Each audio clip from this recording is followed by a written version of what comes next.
સુરત શહેરમાં રૂપાલાના વિવાદિત નિવેદનનો વિરોધ થઈ રહ્યો છે। સુરત શહેર અને જિલ્લા ક્ષત્રિય સમાજે રેલી કરી છે। ક્ષત્રિય સમાજની અસ્મિતાને ઠેસ પહોંચી હોવાનો દાવો થઈ રહ્યો છે। ક્ષત્રિય સમાજ કલેક્ટરને આવેદનપત્ર આપી રહ્યું છે। કેન્દ્રીય મંત્રી રૂપાલા સામેનો ક્ષત્રિય સમાજનો આક્રોશ આસમાને પહોંચી ગયો છે। કલેક્ટર કચેરીએ ચુસ્ત બંદોબસ્ત ગોઠવવામાં આવ્યો છે।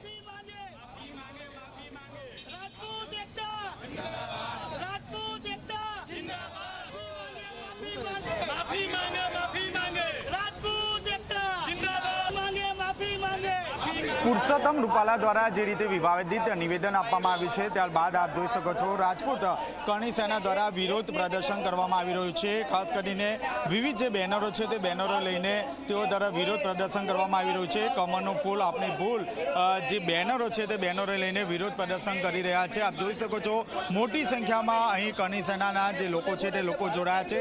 સાથોસાથ પોલીસ બંદોબસ્ત છે તે પોલીસ બંદોબસ્ત પણ અહીં જોવા મળી રહ્યા છે। ક્યાંક તે ક્યાંક જે કલેક્ટરને જે આવેદન છે તે આવેદનપત્ર આપવા માટે અહીં મોટી સંખ્યામાં જે લોકો છે તે લોકો અહીં જોડાયા છે। આપ જોઈ શકો છો આપણી સાથે કરણી સેનાના જે પ્રમુખ છે તે જોડાયા છે। જી, કઈ વાતે લઈને વિરોધ?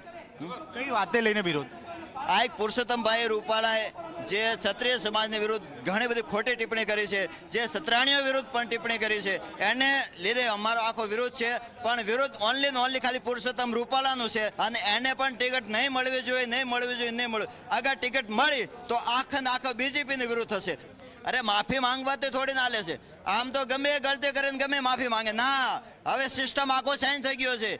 જે કંઈ ગલતી કરશે એની માફી માંગવામાં નહીં આવે અને એની માફી લેવામાં નહીં આવે। એની જે છે ને જે કંઈ એનું સિસ્ટમ હોય એને ઘર બેસાડવામાં આવશે, કેમ કે આમ તો કોઈ પણ બોલીને ગમે એ માફી માંગે એવું થોડી ના લેશે। પુરુષોત્તમ રૂપાલાની જગ્યાએ બીજા કોઈને જે પાર્ટી છે તે પાર્ટી ઉમેદવાર તરીકે જાહેરાત કરે તેવી હાલ લોકો અને કરણી સેનામાં માંગ છે। કેમેરામેન વિજય બેસાડે સાથે ચેતર પટેલ, ઝી મીડિયા, સુરત।